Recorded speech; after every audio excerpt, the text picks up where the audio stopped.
We are back and guess what? Nasikia mmecomplain sana, mbona tu kumalizia story ya Madam Mary. And now right here ndo huyu tuko naye hapa hivi. Madam Mary, how are you? Fine. Uko poa kabisa? That's great. So last time kuna ile part ya kwanza tulifanya show yetu na tuliachia watu katikati. And guys, we apologize for that. But now nimewaletea the full story. Feel welcomed. Madam Mary, tuliacha nyumba mumefungiwa. Kulienda aje? Sasa nyumba kufungwa tulikuwa tunaenda tuko kwa nyumba. So tulikuwa tukifika jioni tunaenda tunaingililia kwa dirisha. Tunalala. Asubuhi inafika tunatoka tunaenda, mimi naenda zangu kwenye nilikuwa na shida hosi na mtoto na mzee anaenda. Ulituambia ulikuwa unaenda unashinda kwa hospitali. Na si kugonjeka ama ni ile tu kwenda kupitisha time huko. Ni ile yenye huwezi enda kwa mtu. Obvious, unajua ukienda kwa mtu unamshokesha. Na huwezi enda mara ya kwanza, ya pili, ya tatu ataona umekuwa mzigo. Bas. Sasa from hapo hivyo life ilichukua path gani? Sasa tukang'ang'ana tu ile kuvumiliana. Mtoto tu anakuwa. So kutoka hapo tukaenda kafika place tukaona nyumba imekuwa nini sana tukahama. Imekuwa ndogo. Imekuwa ndogo tukahama. Bila hata ilibidi kwanza tuhamishwe, tukaambiwa tuhame. Cha lazima tukaambiwa hata hiyo pesa tumepewa. So tukatafuta nyumba, tukaenda kwa nyumba nyingine. Sasa from hapo ndipo tulianza sasa kuona mambo ya message. Na sasa hiyo bwana bado anafanya ile kazi ya mjengo ama God amempatia kazi nyingine? Ilikuwa tu hiyo. Tuliblessiwa tu kwa hiyo kazi ya mjengo. Hiyo time kwanza ni ile time watu walikuwa wanaidharau, sijui nini. Ndio huwa nawaambia our viewers, persistent na patient ni kitu ya maana sana. Unasikia huyu the same kazi, hakuidharau juu mambo situation zimekuwa tough. Mungu alimbariki hapo. Sasa tukablessiwa, tukaanza yani kuona tushage.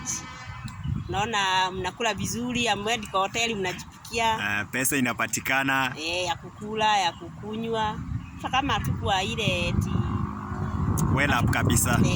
But tulikuwa tuna basic needs tulikuwa tunazipata.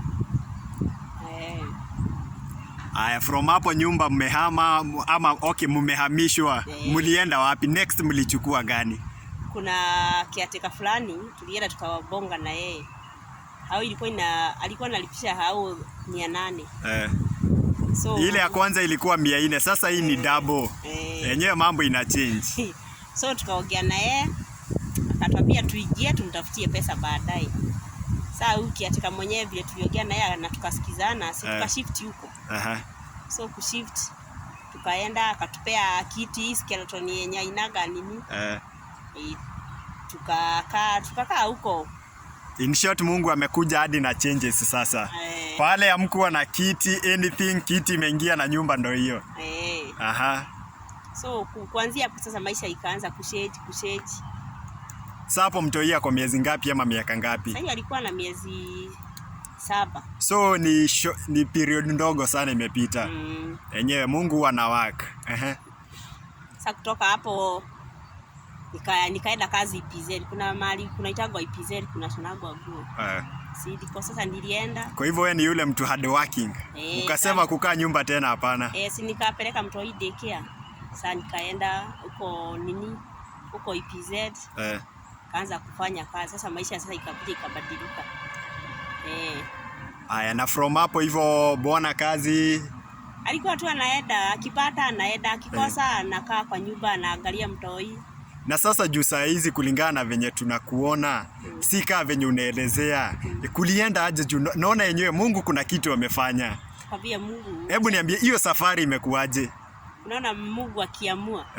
Mungu akiamua ameamua. Usiwahi dharau, usiwahi nyamaza hivi uone kama huwezi fika. Na pia usiwahi dharau kijana juana kitu. Juu if ni wewe ulimchukua from pale. From nothing. Baraka zimeanza kuingia. Sasa Mungu akaanza kutubless. That means unaweza sema ni temptation God alikuwa anawapitishia. Bas, exactly. Sasa kuanzia hapo sasa mambo ikashange kabisa. Nyumba mumepata, kiti ndo hiyo. Tuka afford kujilipia rent. tunakaa kama wale watu wengine, hata kama hatuko mnakula, mnakunywa, kuvalia. Mpaka mahali saa hii tuko. Yenyewe ni Mungu. And that's why my viewers huwa nawaambia, in everything that ile situation God amekupatia, wewe kuwa persistent kabisa. Unajua hii si situation permanent, and with time itakuwa imeisha. And guys, kitu ya kwanza tutawaambia, mkumbuke kufollow our channel, subscribe, like, share, comment, and we love you so much. Bye bye, and we hoping next time mtakuwa ready tunawaletea ingine. Goodbye.